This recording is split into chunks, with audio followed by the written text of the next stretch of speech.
We are world champions, এই কথাটা শুনতে কেমন লাগছে? নিশ্চয়ই খুব ভালো লাগছে। কিন্তু এমন কিছু মানুষ আছেন যারা এই ভিডিওর কমেন্ট বক্সে এসে মন্তব্য করবেন, আরে একটা amateur tournament, youth world cup তো কী হয়েছে, মাত্র আন্ডার-12 একটা দল, ভারতের একটা ক্লাব গিয়ে অ্যামেচার কিছু লিগে যেখানে খেলে চ্যাম্পিয়ন হয়েছে। এমনও তো ছিল যারা এই সময় পশ্চিমবঙ্গ বা বাংলা থেকে অনেক অনেক ক্লাব এরকম গথিয়া কাপ জিতেছে। তাদেরকে আমি এই উত্তরটা পরে দিচ্ছি ভিডিওর পরের অংশে। কিন্তু একটা জিনিস বলুন, ফাইনালে মিনার্ভা পাঞ্জাব একাডেমি যে ব্রাজিলের আরএস স্পোর্টস ক্লাবটাকে 2-1 গোলে হারিয়ে জিতেছে আন্ডার-12 এই যে ফাইনাল 2026 সালে, আপনি গোটা ম্যাচটা দেখেছেন? প্রায় 11 লক্ষ দর্শক এই ম্যাচটা দেখেছেন এখনও পর্যন্ত। এবং যখন ম্যাচটা হচ্ছিল তখন প্রায় 60-70 হাজার লোক লাইভ ম্যাচটা দেখছিল এবং দেখছিল ব্রাজিলের ওই ক্লাবের প্লেয়ারগুলোর কী সব হাইট, 6 ফুট প্রায় কাছাকাছি হাইট। তো সেই সমস্ত প্লেয়ারদেরকে পুরো নাচিয়ে ভারত আজকে এই ম্যাচটা জিতেছে। কিপগেন বলে যে প্লেয়ারটা গোলের ফোয়ারা ছুটিয়েছে এই টুর্নামেন্টে কিংবা ফাইনালে লাস্ট মিনিটে নওরম যে গোলটা করেছে সেটা দেখেছেন। শুধু তাই নয়, এই মিনার্ভা পাঞ্জাব একাডেমি গথিয়া কাপে এখনও পর্যন্ত 3বার চ্যাম্পিয়ন হয়েছে এবং 3টেই আলাদা আলাদা বয়েজ গ্রুপে। তো যদি আমরা দেখি 2023 সালে তারা আন্ডার-13 অর্থাৎ অনূর্ধ্ব-13 বিভাগে চ্যাম্পিয়ন হয়। 2024-এ ফাইনাল ম্যাচ হেরে যায়, 2024-এ ফাইনাল ম্যাচ হেরে যায়। 2025-এ তারা অনূর্ধ্ব-14 বিভাগে চ্যাম্পিয়ন হয়। আর এবার 2026-এ তারা অনূর্ধ্ব-12 বিভাগে চ্যাম্পিয়ন হয়েছে। হ্যাঁ, এটা আমি জানি যে এই টুর্নামেন্টে যে সমস্ত ক্লাবগুলো খেলে তারা সকলেই প্রফেশনাল লিগ, প্রফেশনাল ক্লাব নয়, কিছু অ্যামেচার ক্লাবও থাকে। কিন্তু আমি সেসব তর্কে যাচ্ছি না যে কি অ্যামেচার কি এলিট, কারণ গথিয়া কাপের যদি আপনি ইতিহাস দেখেন তবে গথিয়া কাপে কিন্তু শুধুমাত্র আন্ডার-12, আন্ডার-13, আন্ডার-14-এ হয় না, অনূর্ধ্ব-12, 13, 14, 15, 16, 17, 17-র এলিট, 18, যেমন এটা ছেলেদের আছে মেয়েদেরও আছে। ফলে এতগুলো টুর্নামেন্ট হয়, সেখানে বিশ্বের সমস্ত দেশের ক্লাবেরা অংশগ্রহণ করে। এবং যদি এই ম্যাচটা দেখেন গথিয়া কাপের এই 2026-এর টুর্নামেন্টের, আমি ছবিটা যেটা আপনারা দেখতে পাচ্ছেন, গ্রুপ পর্বে মিনার্ভা 3টে ম্যাচ খেলেছে, সেখানে যদি দেখা যায় 25 আর 31 প্রায় 41টা গোল দিয়েছে, একটা গোল কনসিড করেছে। রাউন্ড অফ 64-এ 6টা গোল দিয়েছে, 2টো কনসিড করেছে। রাউন্ড অফ 32-তে 10টা, রাউন্ড অফ 16-এ 17টা, কোয়ার্টার ফাইনালে 8টা, সেমিফাইনালে আপনার 3টে গোল ইউক্রেনের যে ক্লাবটা। এরা অনেক ক্লাব কিন্তু আছে যারা প্রফেশনাল। এই যে ফাইনালে মিনার্ভা ব্রাজিলের আরএস স্পোর্টস ইয়েলো ক্লাবকে হারিয়েছে, এরা কিন্তু প্রফেশনাল টপ লিগের ক্লাব নয়। এরা কি করে? এরা ইউথ ডেভেলপমেন্ট নিয়ে কাজ করে এবং এরা ব্রাজিলের টপ যে ক্লাবগুলো আছে সেই সমস্ত ক্লাবে এরা কিন্তু এদের ইয়ং ট্যালেন্টকে তাদের হাতে তুলে দেয়। ফলে নিশ্চয়ই তাদের পরিকাঠামো আছে। লিভারপুলকে যখন হারিয়েছিল গত বছর।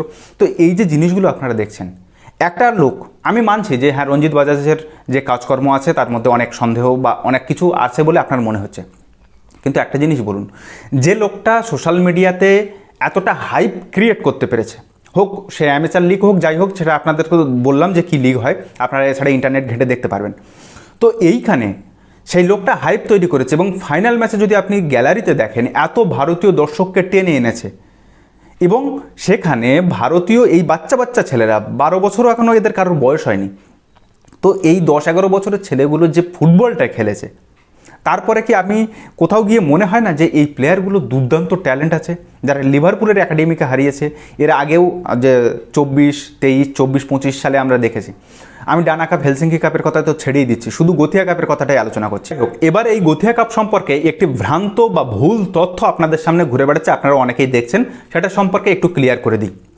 বলা হচ্ছে যে সেখানে ভারতের কলকাতা মেয়র একাদশ গথিয়া কাপ চ্যাম্পিয়ন হয়েছিল এবং টাটা ফুটবল একাডেমিও গথিয়া কাপ চ্যাম্পিয়ন হয়েছিল, যেটা সম্পূর্ণ ভুল এবং ভ্রান্ত ধারণা। আসল সত্যিটা বলি, 1990 সালে বাংলাদেশের একটা ক্লাব বাংলা এফসি নামে, যারা ব্রাজিলকে ফাইনালে 6-0 গোলে হারিয়ে চ্যাম্পিয়ন হয়।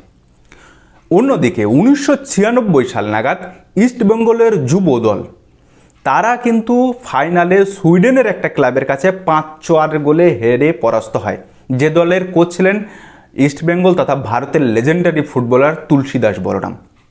সুতরাং এই টাটা ফুটবল একাডেমি কিংবা কলকাতা মেয়র একাদশের যে ঘটনা, সেটা সম্পূর্ণ ভ্রান্ত। এবারে রঞ্জিত বাজাজ প্রসঙ্গে আসি। তিনি একজন ক্লাব ওনার হিসাবে, যিনি পরবর্তীতে সি লাইসেন্সধারী কোচও হয়েছেন, তিনি তার ক্লাব ওনার হিসাবে সোশ্যাল মিডিয়াতে হাইপ করে ফুটবল নিয়ে একটা চেতনা গোটা দেশে কিংবা বিশ্বে ভারতীয় ফুটবল সম্পর্কে একটা আওয়াজ তুলে ধরেছেন।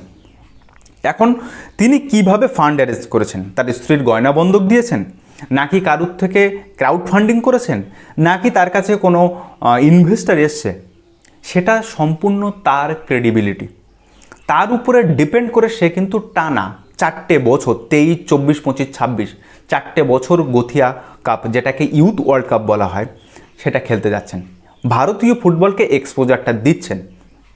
এখন প্রশ্ন হচ্ছে যে মিনার্ভা পাঞ্জাব একাডেমি তো 2023 সালে গেছে, সেখানে ইস্ট বেঙ্গল গেছে 1996 সালে। তারপরে ইস্ট বেঙ্গল আইএসএল খেলে আই লিগ চ্যাম্পিয়ন হয়েছে, আই লিগ খেলেছে, আপনার আইএসএল খেলেছে, সেখানেও চ্যাম্পিয়ন হলো।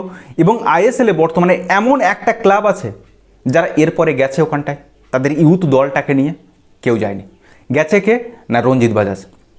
এবং মাঠে আমি কি ধরনের লিগ সে কথা যাচ্ছি না, যে অ্যামেচার না এলিট গ্রুপ সে কথা যাচ্ছি না, মাঠে প্লেয়ারগুলো কীরকম ধরনের ফুটবল খেলছে সেটা ম্যান্ডেটারি। এবং সেখানে দেখা যাচ্ছে 23 সালে, 24 সালে, 25 সালে, 26 সালে এই 4 বছরেই মিনার্ভা পাঞ্জাবের ছেলেরা ওখানে ডমিনেট করেছে। দেখুন, সব সময় তো এইরকম এলিট লেভেলের ফুটবল প্লেয়ারদের সাথে খেলা যাবে না, কিন্তু এই মুহূর্তে তারা যে ফুটবলটা খেলেছে সেটা কি আপনি অস্বীকার করতে পারবেন? ওই মাঠে যে বাচ্চাগুলো খেলেছে তাদেরকে কি আপনি অস্বীকার করতে পারবেন? পারবেন না। তাহলে এই লোকটা নিজের পিআর বাড়িয়ে, আমরা এখন সকলেই জানি যে একটা রাজনৈতিক নেতা যদি ভোটে জিততে চান তার পিআর করা হয়, সেখানে একজন ক্লাব কোচ ভারতীয় ফুটবলকে বিশ্বের দরবারে নিয়ে যাওয়ার জন্য তিনি পিআর করছেন, তাতে কি ক্ষতি হয়েছে? সে পিআর করেছে, ভালো কথা। তা আপনারা কেন করেননি? আপনাদেরকে বেঁধে রেখেছিল বা কে কানটা টেনে ধরে রেখেছিল যে তুমি পিআর করো না, সোশ্যাল মিডিয়াতে তুমি যেও না? ইস্টবেঙ্গলকে কেউ কি বারণ করেছিল? বা আইএসএল এর কোনো ক্লাবকে কেউ বারণ করেছিল? মিনার্ভা আজকে করছে, মিনার্ভা নিজের পিআর নিজে সোশ্যাল মিডিয়া থেকে তৈরি করেছে। সে সিম্প্যাথির মাধ্যমে গেন করুক কি ভালো ফুটবল খেলা দেখিয়ে গেন করুক, সেটা সে তো করেছে, সে বাণিজ্যিকীকরণটা নিয়ে আসতে পেরেছে। আপনারা পারেননি কেন? আপনাদের কে আটকে রেখেছিল? তাহলে আজকে একটা লোক ভালো করছে, নিঃসন্দেহে তার সেই কাজটাকে সাধুবাদ দেওয়া দরকার, কুর্নিশ দেওয়া দরকার। আপনি সেখানে না করে তার ঠ্যাং ধরে টানছেন। আজকে এই লোকটা কাকুতি মিনতি করছে অল ইন্ডিয়া ফুটবল ফেডারেশনের কাছে, সরি ফেডারেশন অফ ভারত নাম চেঞ্জ করে হয়েছে, তার কাছে কাকুতি মিনতি করছে যে অনূর্ধ্ব 15 বিশ্বকাপে তাকে যেন কোচ করে পাঠানো হয় এবং সে গোটা দেশ থেকে প্লেয়ার জোগাড় করে অ্যারেঞ্জ করে 1 মাসের মধ্যে নিয়ে যাবে। এবং সবথেকে ইন্টারেস্টিং ফ্যাক্টটা কি জানেন? এই যে অনূর্ধ্ব 15 যে বিশ্বকাপটা হবে, বিশ্বকাপ বলার থেকে রাদার কার্নিভ্যাল বা ফেস্টিভ্যাল বলা ভালো, এখানে যে ম্যাচগুলো হবে সেগুলো কিন্তু 11 সাইডে হবে না, হবে 7 সাইড 9 সাইড ম্যাচ। ঠিক যে ম্যাচটা এই মুহূর্তে মিনার্ভা পাঞ্জাব গথিয়া কাপ, ডানা কাপ, হেলসিঙ্কি কাপে খেলছে। তাহলে এই লোকটার সেই বিষয়ে নলেজ আছে, সেই বিষয়ে জ্ঞান আছে। অথচ আমাদের দেশে এখনও 2.5 মাস বাকি, আগের ভিডিওতে বলেছি যে এখনও অনূর্ধ্ব 15 দলটাই তৈরি হয়নি। কোচের জন্য সবে অ্যাপ্লাই করা হয়েছে, সেখানে কি বলা হয়েছে না ভারতীয় কোচ অগ্রগণ্য হবে। একটা কথা সিম্পল এবং পরিষ্কার, তুমি যে খেলাটায় বা যে বিভাগে ভালো নও, আন্তর্জাতিক লেভেলে কিংবা এশিয়ান লেভেলে, সেখানে তুমি এমন একটা জায়গা থেকে মানুষ এনে তাকে দায়িত্ব দাও যে সেই বিষয়ে অভিজ্ঞ এবং পারদর্শী। তাহলে সেটা করলে বিদেশের কোচকে আনতে হয়। কিন্তু এই মুহূর্তে আমাদের ভারতে এমন একজন আছেন যিনি এই বিষয়ে সম্পূর্ণ অবগত, পারদর্শী এবং নিজের অভিজ্ঞতা 4 বছর ধরে দেখাচ্ছেন, রঞ্জিত বাজাজ। তাকে একটাবার সুযোগ দিতে কি সমস্যা? কিন্তু মিস্টার ইনকম্পিটেবল কল্যাণ চৌবে তিনি কিন্তু দেবেন না। তো এই বিষয়ে আপনার কি মত অবশ্যই কিন্তু কমেন্ট বক্সে জানাবেন। আর এই ভিডিওটা যতটা সম্ভব পারবেন আরও বেশি বেশি ফুটবল মানুষের কাছে ছড়িয়ে দেবেন, যাতে সবাই অনূর্ধ্ব 15 বিশ্বকাপের এই সুযোগটাকে হেলায় হাতছাড়া না করা হয়। তো যাই হোক, আজকের ভিডিওটা এখানে শেষ করলাম। ভিডিওটা যদি ভালো লাগে তাহলে অবশ্যই আপনার বন্ধুবান্ধবের মধ্যে শেয়ার করবেন। ধন্যবাদ।